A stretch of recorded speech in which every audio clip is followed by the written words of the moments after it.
In China, ordinary people can only get what they need through regular channels: food, daily necessities, the basics. But inside the Communist Party system, there's another secret supply line known as the Special Supply Channel. This is a system built exclusively for the party's top leaders, delivering them the highest quality food, medicine, and luxury goods. It's one of the ultimate privileges of being a senior official. Their vegetables and meat aren't grown in the same polluted fields as everyone else's. They come from private, pesticide-free farms, cultivated just for them. And in modern times, this special supply network has expanded beyond food and medicine, all the way to human organs. So today, let's dig into what this special supply system really is, and why China's leaders seem to outlive everyone else, often reaching extreme old age while the average citizen struggles to survive.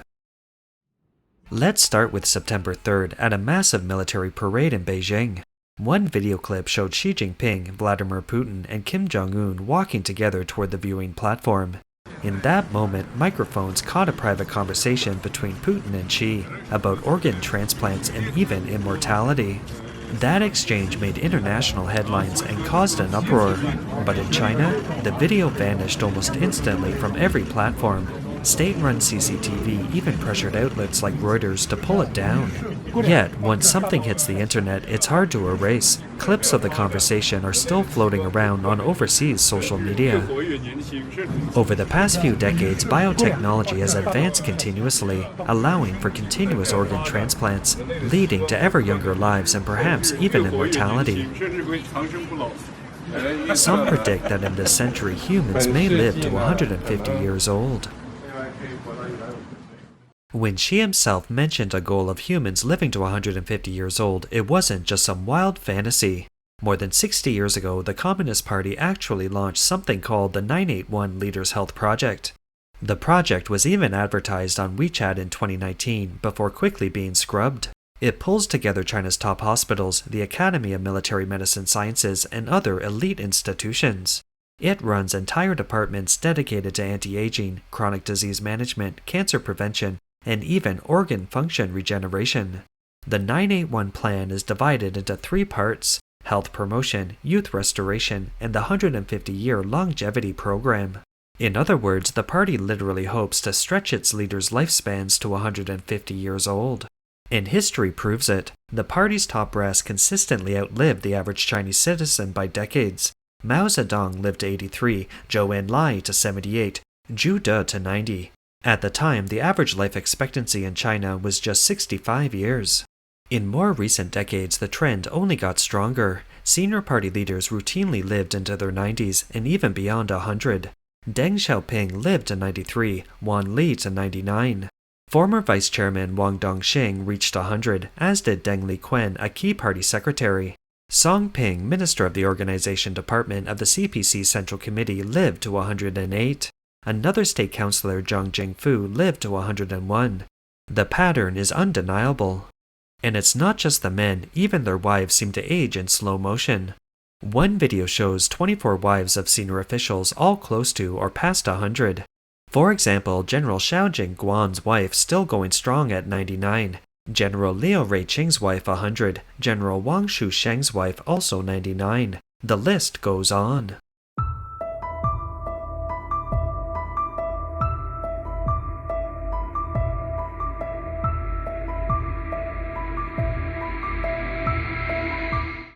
So here's the big question: why are Communist Party leaders outliving not only their own citizens, but also the leaders of any Western nation? We all know the human body works like a machine. Over time, the parts wear out. That means organs fail, and multiple organ failure is one of the leading causes of death among the elderly. Which is why, for China's leaders, solving organ failure became the ultimate key to staying alive longer. The core of that solution? Always being able to find the right organ at the right time. Back in June 2019, Stephen Mosher, president of the Population Research Institute and a well-known China expert, gave an interview. He explained that as early as the 1960s, party leaders were already experimenting with blood transfusions from young soldiers, literally pumping in fresh blood to extend their lives. By the 1980s, they shifted focus to full organ transplants. And in China, the original purpose of organ transplants wasn't medical advancement for the public. It was to refresh the failing bodies of party elites. Veteran journalist Zhao Lenjian echoed the same point on his program Elite Forum. He said plainly, in China, organs themselves have become special supply commodities, and only the privileged elite could ever make that happen. People in China can imagine special food supplies, maybe even exclusive medical care. But the deeper level, the part most citizens can't wrap their heads around, is the rise of special supply organs. And that, he argued, is the ultimate symbol of the regime's inequality. Because these organs aren't just something money can buy. No billionaire can simply walk in and purchase a fresh kidney from a 13, 15, or 25-year-old donor. The people who can make this happen are those with both immense wealth and enormous power. Only they can reroute high-speed trains, highways, and even aircraft for their personal organ deliveries. That is the darkest, bottomless pit of Chinese society.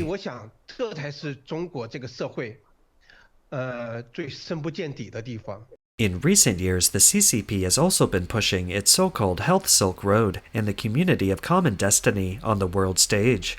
But behind those lofty slogans lurks something far darker, what some call organ diplomacy. On September 20th, 2024, Malaysia's 17th King Sultan Ibrahim visited China and met with Xi Jinping. At that meeting, he openly thanked the CCP for its special arrangement, an arrangement that allowed his son to undergo a successful liver transplant in China. According to veteran editor Guo Duan of the Epoch Times, this isn't limited to foreign dignitaries. Even in Hong Kong, Xinhua news agency officials have used organ gifts as a tool of political influence over wealthy tycoons.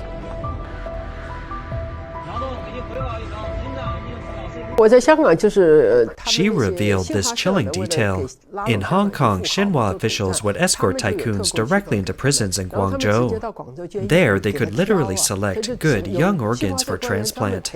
That's why when Beijing needed their loyalty, these billionaires would publicly stand with the CCP. The price of their support? Special supply organs. And it wasn't just Chinese elites. Foreign politicians also enjoyed this so-called convenience.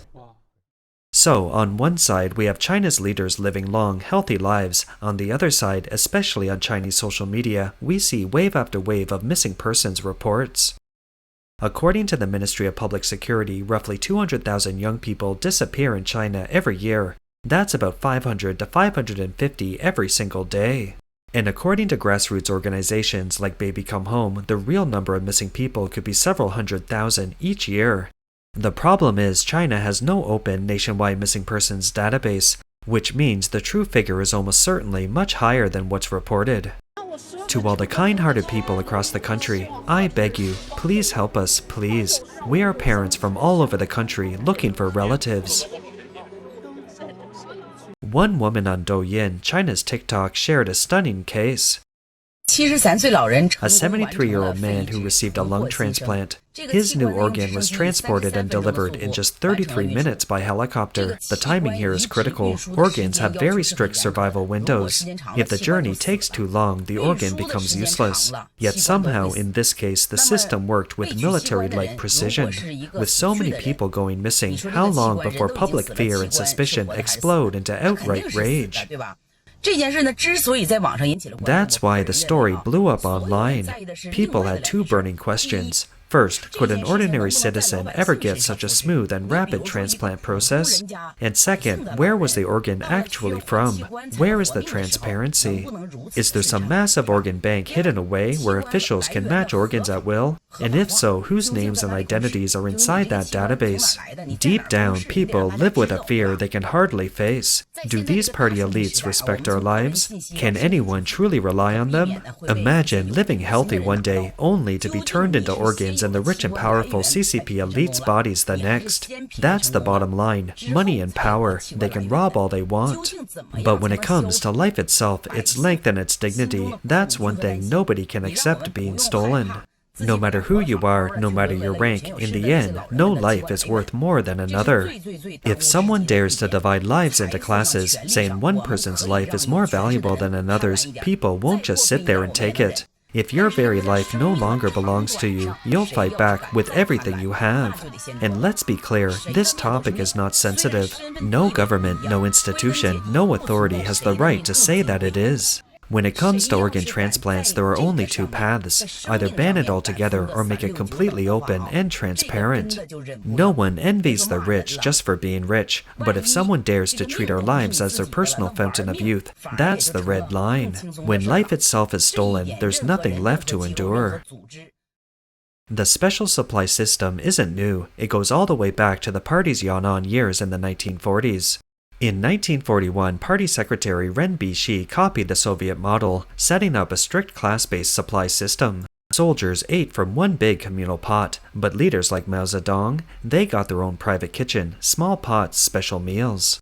By 1949, at the founding of the People's Republic, the economy was in shambles and supplies were scarce. But to keep its leaders healthy and safe, the party created dedicated special supply channels for grain, alcohol, cigarettes, vegetables, and medicine. Over time, instead of fading away, this system grew. With the rise of market reforms, it didn't disappear. It became more institutionalized, more hidden, and more entrenched. A YouTube blogger known as Old Joe described how back then, Beijing had 3 major special supply farms. Their only job was to produce food for the top officials living in Zhongnanhai. When the PRC was founded under Soviet guidance, Mao set up the Xiangshan Farm in Beijing. Later, 2 more were added, Jushan Farm and Yuquanshan Farm. Together, these became the 3 major special supply farms of Beijing. Managed by the Central Guard Bureau, they were surrounded by walls and heavily guarded. Inside, only the finest vegetables were grown, and the best chickens, pigs, cattle, and sheep were raised. The priority wasn't yield, it was safety. No pesticides, no chemicals, no shortcuts. Only leaders of Zhongnanhai, their families, and even their children in elite schools had access to these foods. Later came the famous Department 34.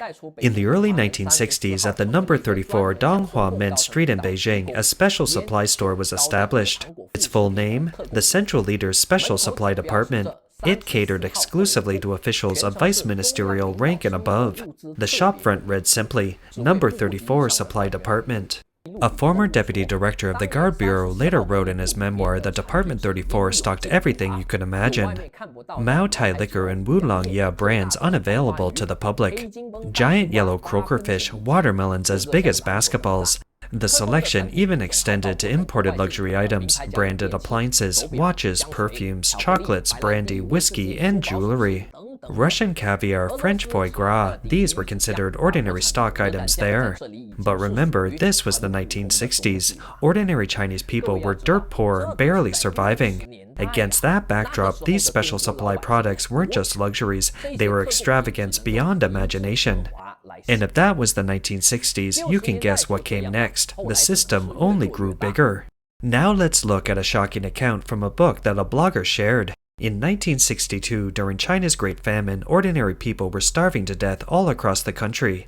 Yet inside the compound of the Henan Provincial Party Committee, senior officials were still living in sheer luxury. A young girl who stayed with one of these leaders described it in her diary. During the Spring Festival of 1962, she spent her winter break at the home of Hernan's second party secretary. The family lived in a private 2-story house. She had a whole guest room to herself. A personal chef cooked every meal, serving dishes that were like banquets. One fish dish she remembered was fried golden brown and placed on a bed of crispy vermicelli. Every morning she was given a glass of milk and a fried egg. She wrote that she had been starving for a week at school before this. Compared to that, life inside the compound felt like heaven. She also recalled how almost every evening they went to watch theater, either Beijing opera or Henan opera, and always the best seats in the house. Meanwhile, parents gathered for long nights of mahjong. Later, she heard from an aunt returning from Henan that starving villagers had tried to raid state grain depots. The army opened fire and killed people. Reading those accounts, the blogger said it made his spine go cold. The book was full of jaw-dropping stories, terrifying class struggles, unbearable suffering, and ordinary people left with no way to survive. Only after time passed could such truths finally come to light.